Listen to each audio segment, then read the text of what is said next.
माननीय अनुराग ठाकुर जी जो हमारे सांसद है, माननीय सांसद जी से मैंने संदोल में भी कुछ विनम्र निवेदन किया था। हमें इस बात की खुशी है कि हमारा सांसद जो है अब भारत सरकार में बहुत महत्वपूर्ण मंत्रालयों का मंत्री है। अब मैं कहूँगा अनुराग जी से भी कि मैं वैसे दिल्ली के मंत्रियों के तिजोरी की चाबी ढूंढ लेता हूँ, लेकिन अनुराग की चाबी मुझे मिल गई है।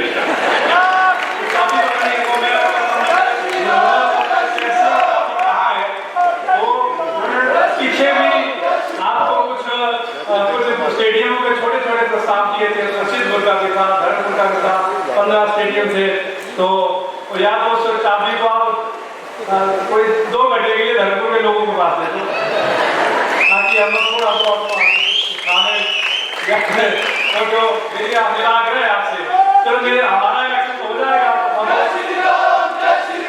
मेरे को तो उस चाबी से कोई फायदा और नुकसान नहीं होगा, लेकिन आपका चुनाव आ गया है हमारा। क्योंकि मैंने एक बात देखी है, मैंने हरियाणा के हमारे एक राष्ट्र स्तर की एक बैठक थी, हरियाणा के हमारे मंत्री उस बैठक में आए थे, वो हमारे सह प्रभारी भी रह चुके थे मध्य प्रदेश से। मैंने उनको पूछा कि मैं क्या भाई साहब कैसा कि 80% जीतने वाले हैं। मैंने बड़ी देर बाद उनको कहा मैं क्या ऐसा तुम मंत्री है ना, तो मैंने थोड़ा सा सोच समझ के करना, विधायक के ऊपर लोगों की कृपा हो जाती है, यार विधायक से क्या करना वैसे, लेकिन जब मंत्री बन जाते हैं फिर लोग बोलते हैं यार इसने अब मुख्यमंत्री तो बनना नहीं, तो मंत्री बन गया लेकिन काम नहीं कर रहा है तो फिर मुश्किल होती है। तो मेरी आग्रह है ना आपके अगला विधान आपका आने वाला है, इसलिए विधान में हमारा विधान हो जाएगा, जो भी इनका फैसला होगा मुझे मंजूर है, मेरे को ज़्यादा फिक्र में नहीं हुआ, क्योंकि अब तो बात सफेद हो चुके हैं। अगर मुझे जो ये चाहेंगे धर्मपुर की जो जनता चाहेगी, मैं तो धर्मपुर की जनता का सेवक हूँ, मैंने अपने जीवन को धर्मपुर की सेवा नहीं किया। हमने अपने जीवन का एक सेकंड जो है वो अपने लिए कहीं सेवा किया हो। हमने जो घर 1976-77 में बनाया हुआ था, आज भी महेंद्र सिंह की वही कोठी है, 2022 जीत रहा है। मैं जो कुछ कर रहा हूँ मैं धर्मपुर की जनता के लिए कर रहा हूँ, और जो दायित्व मुझे जब मैं मंत्री बनता हूँ तो प्रदेश के लिए जो दायित्व दिया जाता है मैं उसका निर्वहन भगवान को हाजिर नाजिर करके करता हूँ। ठाकुर महेंद्र सिंह जी कह रहे थे कि दिल्ली से देना चाहिए क्योंकि मैं केंद्र में मंत्री हूँ।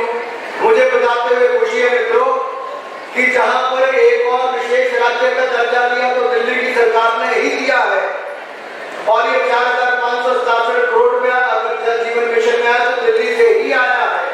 और यही नहीं, जहां अटल जी की सरकार में औद्योगिक पैकेज उस समय 1 दिसंबर 2002 को आया, हिमाचल प्रदेश में जितना उद्योग लगा उस समय के मुख्यमंत्री प्रेम कुमार धूमल जी और प्रधानमंत्री अटल बिहारी वाजपेयी जी के कारण आया, तो आज नरेंद्र मोदी जी प्रधानमंत्री है, 1500 करोड़ रुपए का, और जयराम जी मुख्यमंत्री तो हिमाचल प्रदेश के लिए मिला है।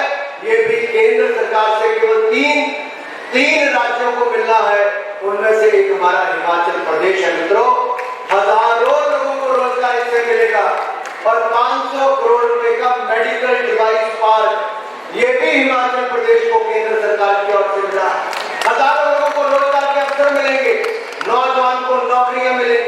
आज भी बद्री रोटी वाला पौटा साहब नाम सिरमौर में देखना हो, आंखों में या ऊना में देखना हो, जितना उद्योग लगा तो 1 दिसंबर 2002 उस समय की अटल जी के औद्योगिक पैकेज के कारण लगा।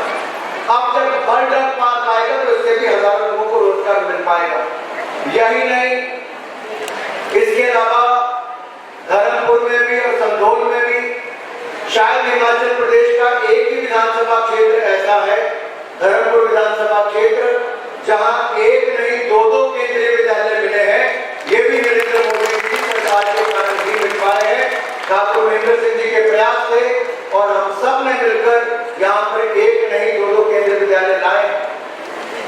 मुझे जहां एक और खेल मैदान बनाने की बात कही, भाई रजत ठाकुर जी ने भी पहले कहा, फिर ठाकुर महेंद्र सिंह जी ने भी कहा।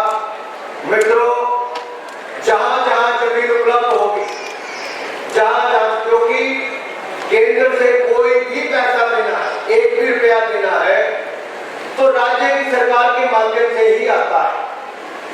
यानी कि राज्य की सरकार को प्रोजेक्ट रिपोर्ट बनाकर भेजनी है। इस मामले में खेल मंत्रालय को वो प्रोजेक्ट रिपोर्ट दिल्ली में भेजनी है। और ठाकुर साहब को विधिवत पता है, मैं आप खुली सभा में कहकर जा रहा हूं कि जितने प्रोजेक्ट